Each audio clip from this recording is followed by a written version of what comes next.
নমস্কার বন্ধুরা, আজ আমরা এমন একটা বিষয় নিয়ে কথা বলবো যা শুধু আমাদের দেশের সামরিক শক্তিকেই বাড়াবে না, আমাদের দৈনন্দিন জীবনকেও বদলে দিতে পারে। আমরা কথা বলছি ড্রোন নিয়ে। আপনারা হয়তো দেখেছেন ছোটবেলা থেকে আমরা খেলনা ড্রোন নিয়ে খেলা করি, কিন্তু এখন এই ড্রোনগুলো আর শুধু খেলনা নেই। এগুলো এখন আমাদের দেশের প্রতিরক্ষা থেকে শুরু করে কৃষিকাজ, ডেলিভারি সার্ভিস, এমনকি জরুরি সেবারও একটা গুরুত্বপূর্ণ অংশ হয়ে উঠেছে। আপনারা দেখেছেন হয়তো ভারত এখন ড্রোন উৎপাদনে বিশাল বিনিয়োগ করছে। কিন্তু কেন এই ড্রোন এত গুরুত্বপূর্ণ?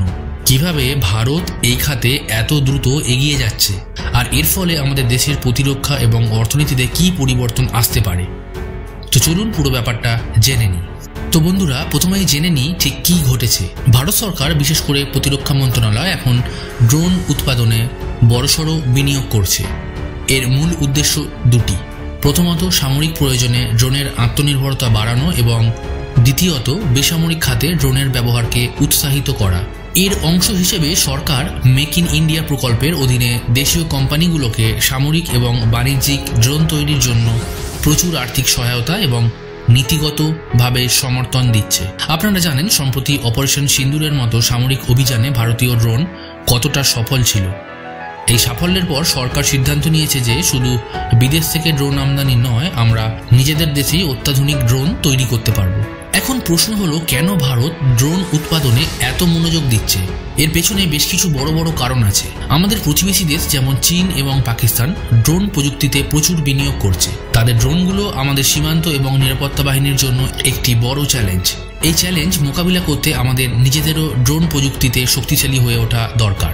আধুনিক যুদ্ধ এখন শুধু কামান বা ট্যাঙ্কের মধ্যে সীমাবদ্ধ নয়। ড্রোনগুলো এখন নজরদারি, নির্ভুল হামলা এবং শত্রু শিবিরে গোয়েন্দাগিরি করার জন্য অপরিহার্য হয়ে উঠেছে। আমাদের প্রতিরক্ষা প্রয়োজনের জন্য আমরা দীর্ঘদিন ধরে বিদেশ থেকে অস্ত্রের উপর নির্ভরশীল ছিলাম। ড্রোন উৎপাদনে আমরা এখন সেই নির্ভরতা কাটিয়ে উঠতে চাই। আত্মনির্ভর ভারত উদ্যোগের আওতায় দেশীয় কোম্পানিগুলোকে ড্রোন তৈরিতে উৎসাহিত করা হচ্ছে। বিদেশি সামরিক ড্রোনগুলো অনেক ব্যয়বহুল। নিজেদের দেশে ড্রোন তৈরি করা গেলে খরচ অনেক কমে যাবে।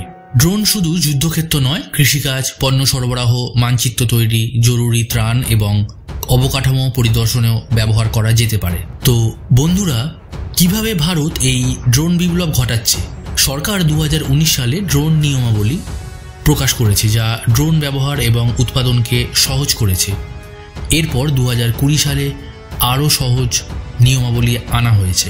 Defence research and development organisation বা DRDO এবং অন্যান্য গবেষণা সংস্থাগুলো দেশীয় কোম্পানি এবং স্টার্টআপগুলোকে ড্রোন প্রযুক্তি তৈরিতে সহায়তা করছে। সরকার প্রোডাকশন লিঙ্কড ইনসেন্টিভ স্কিম বা PLI এবং ডিফেন্স স্টার্টআপ চ্যালেঞ্জ এর মতো উদ্যোগের মাধ্যমে ড্রোন উৎপাদকদের আর্থিক সহায়তা দিচ্ছে। টাটা অ্যাডভান্স সিস্টেম, L&T এবং বিভিন্ন স্টার্টআপ কোম্পানি এখন ড্রোন উৎপাদনে এগিয়ে আসছে। সরকার শুধু সামরিক ড্রোন নয়, বরং নজরদারি ড্রোন, লজিস্টিক ড্রোন, এমনকি অ্যান্টি ড্রোন সিস্টেম তৈরিতেও জোর দিচ্ছে। এই ড্রোন বিপ্লব ভারত এবং অন্যান্য দেশের জন্য কী লাভ বা ক্ষতি নিয়ে আসতে পারে, চলুন এই বিষয়টি সম্পর্কে একটু জেনে নিই। আমাদের দেশের প্রতিরক্ষা শক্তি বহুগুণ বাড়বে। আমাদের সেনারা এখন আরও দক্ষতার সাথে শত্রুদের মোকাবিলা করতে পারবে। ড্রোন শিল্পে বিনিয়োগ বাড়লে নতুন নতুন শিল্প গড়ে উঠবে এবং লক্ষ লক্ষ কর্মসংস্থান সৃষ্টি হবে। ভারত এখন শুধু আমদানিকারক নয়, ড্রোন রপ্তানিকারকও হতে চায়। দেশীয় তৈরি ড্রোন অন্যান্য বন্ধুত্বপূর্ণ দেশে বিক্রি করা যাবে, যা দেশের জন্য বৈদেশিক মুদ্রা আনবে। কৃষিতে ড্রোনের ব্যবহার বাড়লে ফসলের উৎপাদন এবং গুণমান বাড়বে। ড্রোন দিয়ে দুর্গম এলাকায় পণ্য সরবরাহ করা যাবে। তো এবারে চলুন সম্ভাব্য ক্ষতির বিষয়টি একটু জেনে নিই। ড্রোন প্রযুক্তি যদি ভুল হাতে পড়ে, তাহলে তা দেশের নিরাপত্তার জন্য বড় ঝুঁকি তৈরি করতে পারে। প্রাথমিকভাবে ড্রোন গবেষণা এবং উৎপাদনে বড় অঙ্কের বিনিয়োগের প্রয়োজন হবে। তো চলুন এবারে একটু জেনে নিই অন্যান্য দেশের জন্য লাভ ও ক্ষতি সম্পর্কে।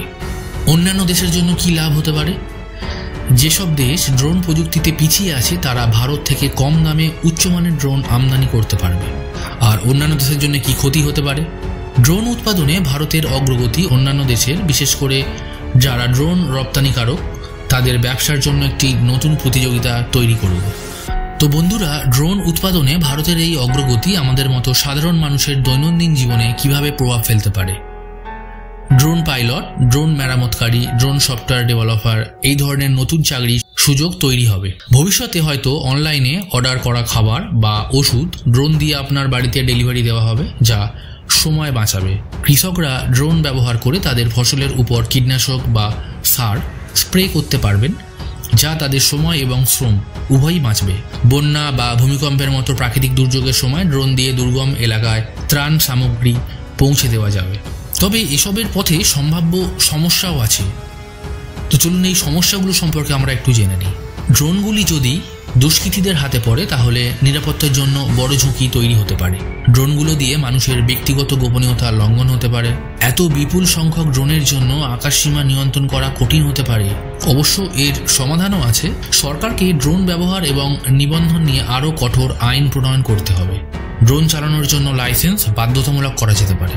অ্যান্টি ড্রোন সিস্টেম তৈরি এবং স্থাপন করা, যা অবৈধ ড্রোনগুলোকে চিহ্নিত করে নিষ্ক্রিয় করতে পারবে। সাধারণ মানুষের মধ্যে ড্রোন ব্যবহারের নিয়মাবলী এবং গোপনীয়তা রক্ষার বিষয়ে সচেতনতা বাড়াতে হবে। তো বন্ধুরা, ড্রোন উৎপাদনে ভারতের এই বিনিয়োগ শুধু একটি প্রযুক্তিগত পদক্ষেপ নয়, এটি আমাদের দেশের নিরাপত্তা, অর্থনীতি এবং ভবিষ্যতের জন্য একটি বিশাল পদক্ষেপ। আমরা আশা করি সরকার এবং বেসরকারি কোম্পানিগুলো একসাথে কাজ করে ড্রোন প্রযুক্তিতে ভারতকে বিশ্বের অন্যতম শক্তিশালী দেশ হিসেবে গড়ে তুলবে।